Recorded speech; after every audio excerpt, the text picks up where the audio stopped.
नारायण के हृदय में वास करने वाली माता लक्ष्मी को प्रणाम। लक्ष्मी माता को धन, ऐश्वर्य, सौंदर्य, सुख, समृद्धि और शुभता की देवी माना गया है। वे भगवान विष्णु की अर्धांगिनी है। लेकिन क्या आपने कभी सोचा है कि माता लक्ष्मी का जन्म कैसे हुआ? वे किस कारण संसार में प्रकट हुई? उनके प्रकट होने के पीछे कौन सा गहरा रहस्य छिपा है? आइए हम इस कथा से सुनते हैं। सृष्टि के प्रारंभ में जब ब्रह्मा जी ने जगत की रचना की, तब संसार में केवल मूलभूत तत्व थे। सुख दुख, दिन रात्रि, भूत वर्तमान और समृद्धि का कोई अस्तित्व नहीं था। उस समय तीन प्रमुख शक्तियां थीं। ब्रह्मा जी जो सृजन करते थे, विष्णु जी जो पालन करते थे और शिव जी जो संहार के लिए थे। परंतु पालन के लिए जिस सुख, सौंदर्य और समृद्धि की आवश्यकता थी, उसका अभाव था। तब देवताओं ने भगवान विष्णु से प्रार्थना की। धार्मिक मान्यता के अनुसार लक्ष्मी जी कोई सामान्य देवी नहीं है। वे स्वयं श्री का स्वरूप है। वे प्रकृति हैं और भगवान विष्णु के पुरुष हैं। वे सृष्टि की आधारशिला हैं। ब्रह्मा जी ने उन्हें आदि शक्ति कहा, जो न केवल धन की देवी है, बल्कि धर्म, सद्गुण, ऐश्वर्य और शक्ति की भी जननी है। जब देवता और दैत्य आपस में संघर्ष कर रहे थे, तब ब्रह्मा और विष्णु जी ने समाधान खोजने के लिए समुद्र मंथन का उपाय बताया था। मंदराचल पर्वत को मथनी और वासुकी नाग को रस्सी बनाकर किया गया था। ये देवताओं और असुरों ने मिलकर समुद्र का मंथन शुरू किया था। समुद्र मंथन से 14 रत्न निकले थे, जिनमें से एक दिव्यतम रत्न थी माता लक्ष्मी। जब समुद्र मंथन अपने चरम पर पहुंचा, तो अचानक एक दिव्य तेजोमयी नारी यानी कि लक्ष्मी माता प्रकट हुई। उनका स्वरूप इतना सौंदर्यपूर्ण था और इतना तेजस्वी था कि सभी देवता, असुर और ऋषिगण आश्चर्यचकित रह गए। वे कमल पर विराजमान थी। उनके 4 हाथों में कमल, स्वर्ण पात्र, आशीर्वाद मुद्रा और अमृत था।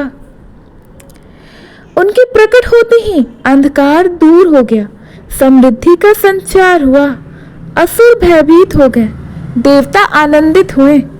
जब माता लक्ष्मी प्रकट हुई, तो सभी देवता और दैत्य उन्हें पाने की इच्छा करने लग गए। परंतु लक्ष्मी माता ने किसी की ओर नहीं ध्यान दिया। वे सीधे भगवान विष्णु के पास गईं और उन्हें वर के रूप में वरण किया। इसका यह कारण था कि भगवान विष्णु संपूर्ण शांति और धर्म के प्रतीक हैं। वे पालनहार हैं जो सभी जीवों की रक्षा करते हैं। केवल विष्णु जी ही हैं उनके तेज और गुणों के योग्य थे। माता लक्ष्मी केवल धन की देवी नहीं है, उनके 8 स्वरूप भी हैं, जिन्हें हम अष्ट लक्ष्मी कहते हैं। आदि लक्ष्मी जो आदि शक्ति के स्वरूप की है, धन लक्ष्मी जो समृद्धि देती है, धान्य लक्ष्मी जो अन्न और कृषि के लिए होती है, गज लक्ष्मी जो ऐश्वर्य प्रदान करती है, वीर लक्ष्मी जो शक्ति और विजय की प्रतीक है, संतान लक्ष्मी जो संतान सुख भी देती है, विद्या लक्ष्मी जो ज्ञान और बुद्धि देती है, विजय लक्ष्मी जो सफलता प्रदान करती है। इन 8 स्वरूपों में मानव जीवन के हर क्षेत्र में उन्नति और संतुलन आता है। धर्म शास्त्रों में लिखा हुआ है कि लक्ष्मी जी वही निवास करती हैं जहाँ साफ सफाई होती है, सत्य और धर्म का पालन होता है, प्रातः और संयम काल में दीप जलाया जाता है, गौ माता, तुलसी और अतिथि का सम्मान किया जाता है, क्रोध, लोभ और आलस्य से बचा जाता है।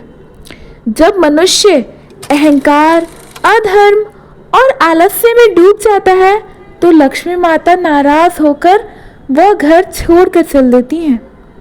घर में अनबन बढ़ जाती है, फिर रोग और कलेश बढ़ता है, धन आता है पर टिकता नहीं, नकारात्मक ऊर्जा फैल जाती है। लक्ष्मी माता को प्रसन्न करने के उपाय: प्रातः काल और संध्या को दीपक जलाएं, श्री सूतक यानी लक्ष्मी अष्टोत्तर, सतनाम स्तोत्र, कनक धारा स्तोत्र का पाठ करें, शुक्रवार को सफ़ेद वस्त्र, खीर, कमल और दूध का दान करें। घर में स्वच्छता रखें, तुलसी का पौधा लगाएं और उसकी सेवा करें। कार्तिक अमावस्या की रात जब श्री राम वनवास से लौटे थे, तब अयोध्या वासियों ने दीप जलाकर उनका स्वागत किया था। उसी रात लक्ष्मी माता पृथ्वी पर विचरण करती हैं और देखती हैं कहाँ सबसे अधिक पवित्रता और भक्ति है। जो लोग दीप जलाते हैं, पूजा करते हैं और लक्ष्मी माता का ध्यान करते हैं, वहीं वे वास करती हैं। लक्ष्मी माता का प्राकट्य केवल एक कथा नहीं था, यह एक प्रतीक है कि जब संसार में धर्म, कर्तव्य और शांति की स्थापना होती है, तब समृद्धि स्वयं प्रकट होती है। उनका सच्चा आश्रय पाने के लिए धन से अधिक भक्ति, सेवा और सदाचार की आवश्यकता होती है। धन्यवाद। अगर लक्ष्मी माता का ये कथा आपको अच्छा लगा तो प्लीज़ हमारी वीडियो को लाइक करें, अपने फ्रेंड्स फैमिलीज के पास शेयर करें और नए हैं तो हमारे चैनल को सब्सक्राइब करना ना भूलें। राधे राधे, हरे कृष्ण, श्रीमन नारायण। धन्यवाद।